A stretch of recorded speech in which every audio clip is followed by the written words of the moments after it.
सुलक्षणाताई डबा आणलाय हा, खाऊन घ्या व्यवस्थित आणि आणखी काही लागलं तर मला सांगा. तुम्हाला काय वाटतं मालतीताई, मी मूर्ख आहे का? काय झालं? नाही, कळतच नाही ना, मला काहीच कळत नाहीये. मला मुद्दाम त्रास देण्यासाठी हे सगळं चालू आहे. मला काय नेमकं दाखवून द्यायचं या लोकांना? सुलक्षणाताई, तुम्हाला कोणी काही दाखवून द्यायचा प्रयत्न करत नाहीयेत. अहो, तुम्हाला असं वाटतंय की सगळेजण तुमच्याशी काहीतरी वेगळं वागतायत, पण असं काहीही नाहीये हो. वा, सकाळी तो सफाईवाला आला, मला म्हणून गेला तुम्ही बाई आहात, मी नाही नेणार तुमचा कचरा. तो वाण सामान घेऊन मुलगा आला, तो काय तुम्ही एकट्याच राहता, हा मी नाही तुम्हाला सामान देणार, मी नाही म्हणे तुम्हाला ओळखत, गेला निघून. मालतीताई, ह्या जगामध्ये पैसा बोलतो, बरोबर आहे. ज्याच्याकडे पैसा आहे, मग ती बाई असो पुरुष असो, काही फरक पडत नाही जगाला. यांना काय फरक पडत होता? मी बाई आहे म्हणून कचरा नेणार नाही, मी बाई आहे म्हणून मला वाण सामान नेणार नाही, असं असतं का? हे मुद्दाम चाललंय. ही माझ्या लेकाची कर्तृत्व आहे. राघवचं असं म्हणणं आहे की आई राहून दाखव, माझ्याशिवाय एकटी कशी राहते बघतोच मी, मला काही नाही फरक पडत. सुलक्षणाताई, म्हणजे तुम्हाला कळतंय ना की तुम्ही बाई आहात म्हणून जगात असा काही फरक पडलेला नाहीये, आणि तुम्ही बाई आहात म्हणून राघवने तुमच्यावर कमी प्रेम केलेलं नाहीये. म्हणून म्हणते मी, थोडं समजून घ्या हा, आणि आपल्या मुलांना आणि नातीला घरी आणा हो. तुम्हाला पण त्यानेच पाठवलं ना? नाही हो. हा, मग एवढं का शिकवताय मला? मी तुम्हाला असं सांगायचंय का मालतीताई मी कशी चुकीची आहे? अहो नाही सुलक्षणाताई, असं काही नाहीये. असंच आहे ते, असंच आहे. बघा मालतीताई, हा माझी मी बरी आहे हो, मी राहीन. तुम्ही हे जे काय डबा बिबा आणलाय ना, ही जी काही केली आहेत ना नाटकं, डबा खाऊन घ्या ना तुम्ही. नाही नाही, काही गरज नाही. घ्या घ्या घ्या घ्या, डबा घ्या आणि निघा निघा. ऐका ना माझं. निघा. नाही पण मी माझं मी बघेन, तुम्ही निघा.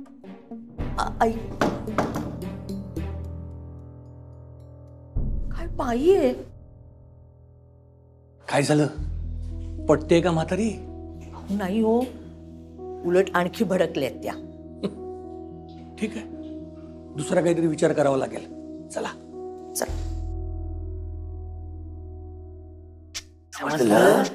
तुम्ही एवढं एक्सप्लेन केलं नसतं ना तरी चालेल. पण करशील ना? हो करेन, तुमच्या दोघांसाठी, माझ्या आईसाठी आणि माझ्या बहिणीसाठी, सगळ्यांसाठी करेन. All the best.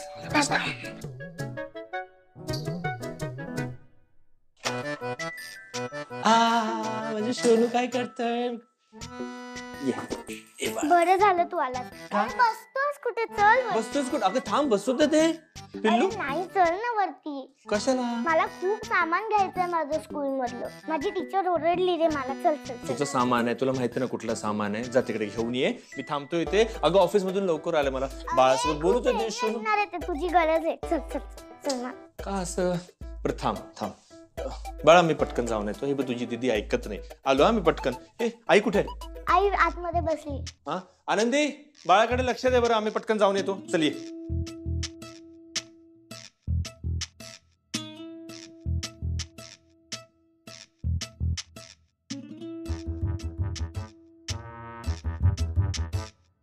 Patkar, plan successful. Yes, done done done.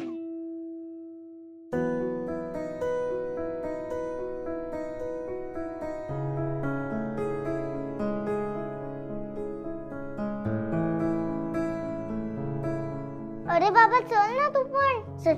नाही ऐक, तुझं सामान तू घेऊन ये, मी इथेच थांब. तुझा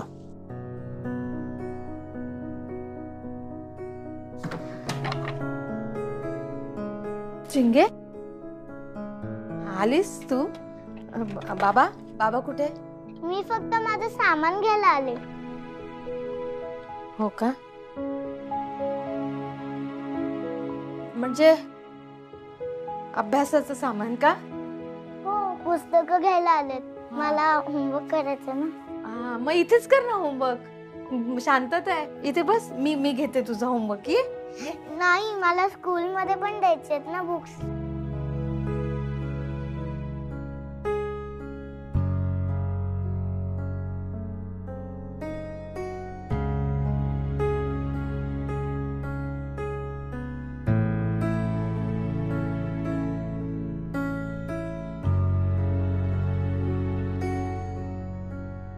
बाय आजी. ठीक आहे. आई कशी आहे? बाळ कसं आहे? आईला त्रास झाला का खूप? नाही, बरेच सगळे.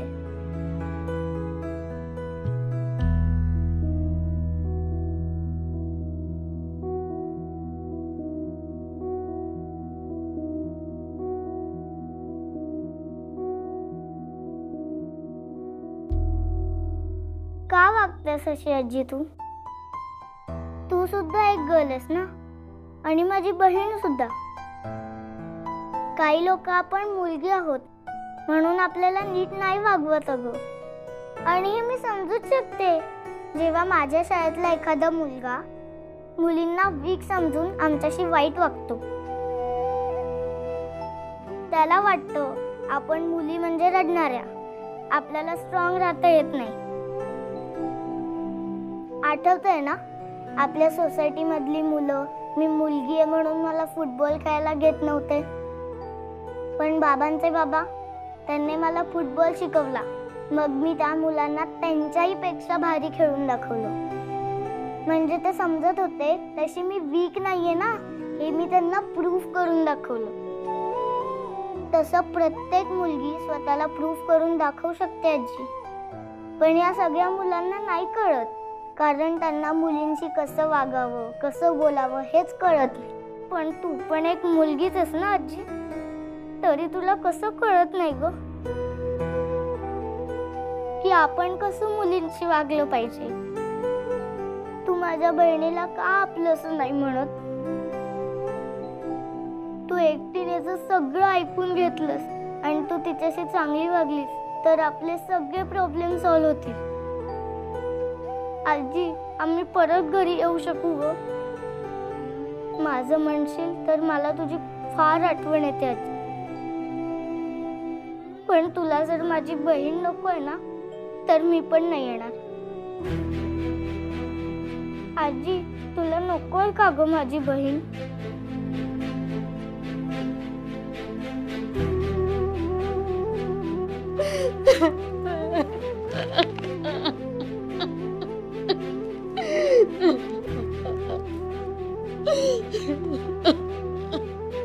आई, मला कळतंय तुला वाईट वाटतंय, तुला एकटं वाटतंय. आता चिंगीला जवळ घेऊन रडतेस. आनंदी आणि माझं बाळ ती पण चिंगी सारखीच आहे ना ग, नात आहे तुझी. का नाही स्वीकारत आहेस तू तिला?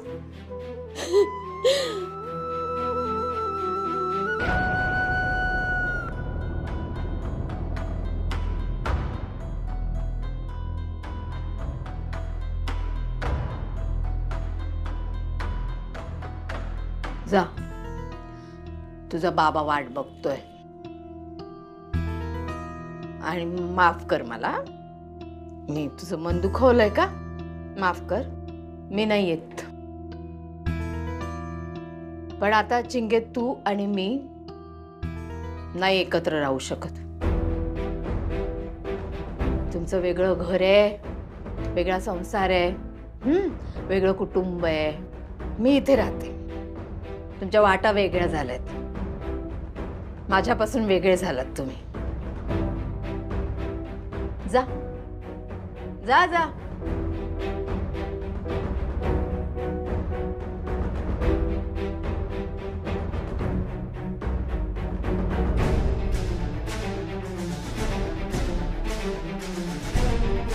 चिंगे, ये.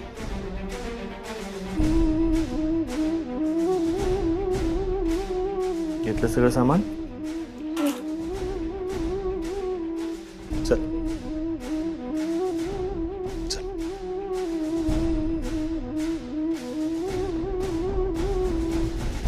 आपण चिंगेला वर पाठवले खरं, पण राघव आणि सुलक्षणाताई एकमेकांसमोर आल्या आणि त्यांच्यात भांडण झालं तर गोष्टी जास्त बिघडायला नको. म्हणणं बरोबर आहे पाटकर, पण मी सांगू का, मला खात्री आहे चिंगी ह्या दोघांमधलं भांडण नक्की सोडवू शकेल. हो.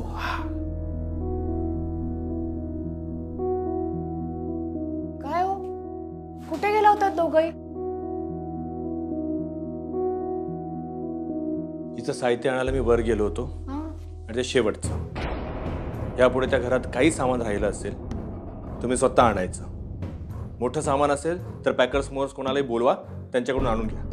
पण मी पुन्हा जाणार नाही. अहो,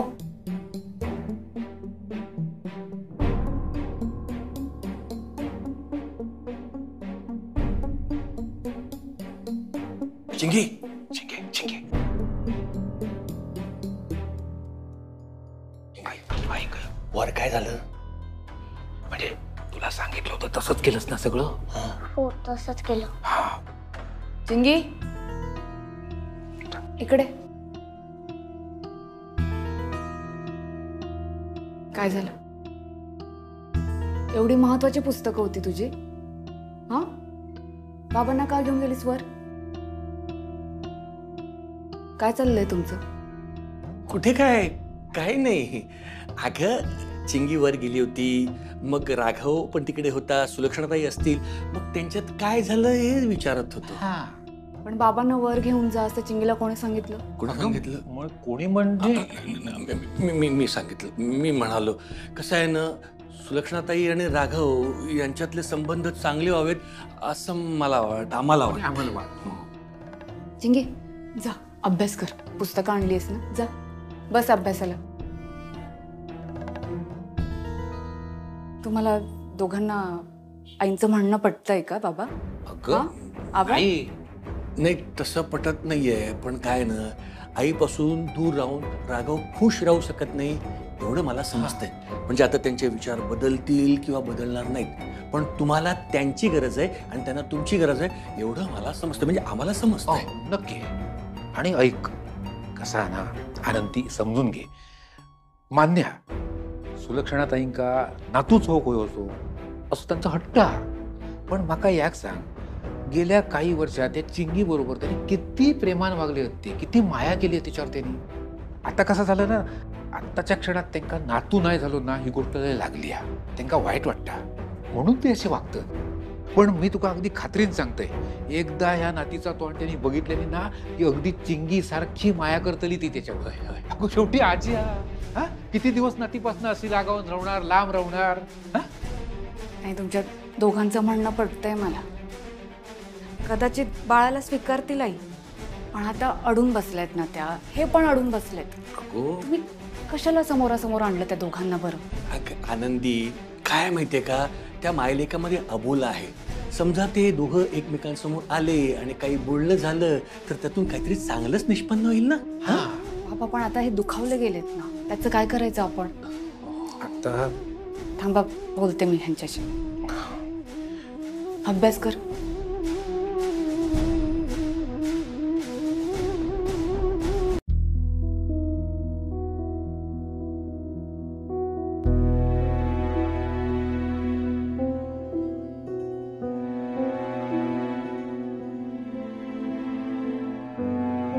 अहो, नाही, बसा बसा बसा. काय झालं? नाही, मी मगाशी बाहेर जे बोललो त्यासाठी सॉरी. आईचा सगळा राग तुमच्यावर निघाला, सो सॉरी. त्यामुळे आम्हाला कळलं की तुमच्या मनात खूप राग आहे. बस तुम्ही व्यक्त झाला नाहीत कोणाजवळच. काय एवढं साठवून ठेवलंय मनात?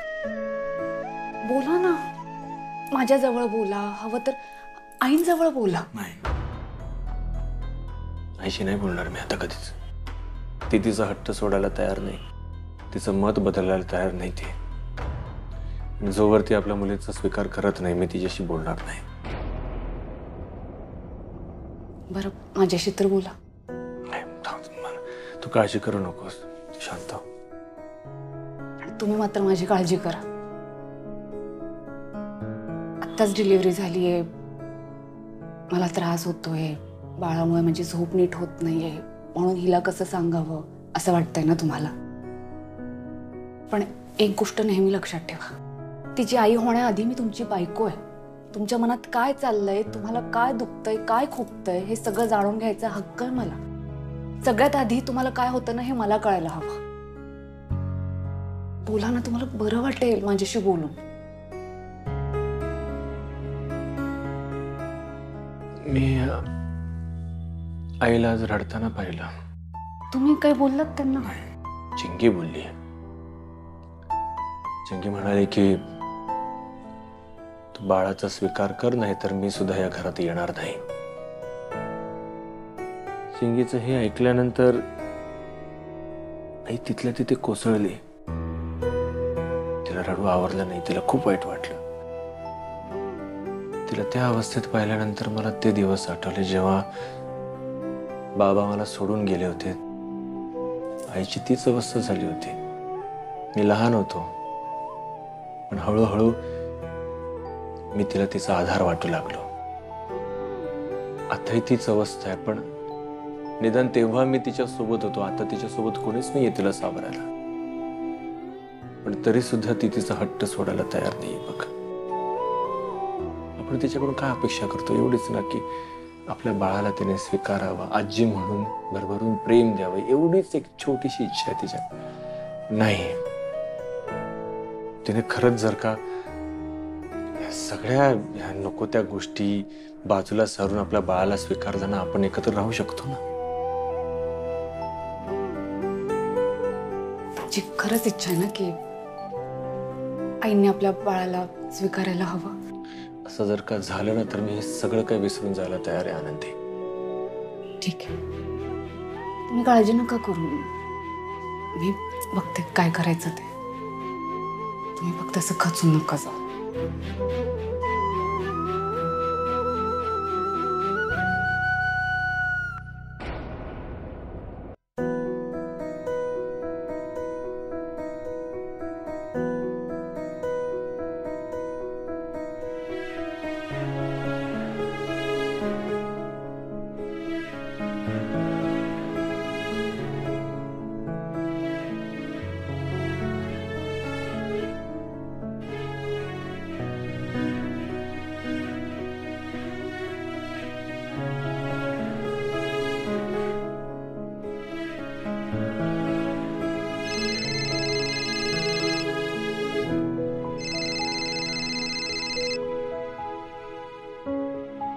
हॅलो.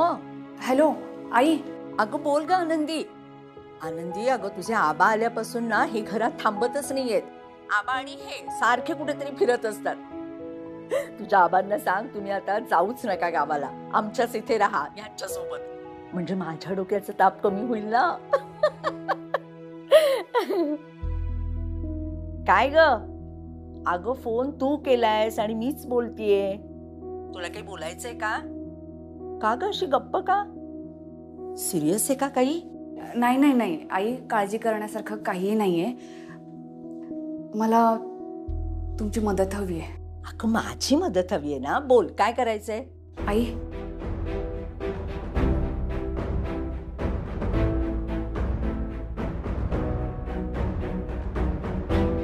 ठीक आहे, एवढंच करायचंय ना, करूया आपण. तू ये इकडे, बघूया त्या कशा ऐकत नाहीत आपलं. ये तू. ठीक आहे, कळवा हा मला. ठीक आहे, ठेवते हा.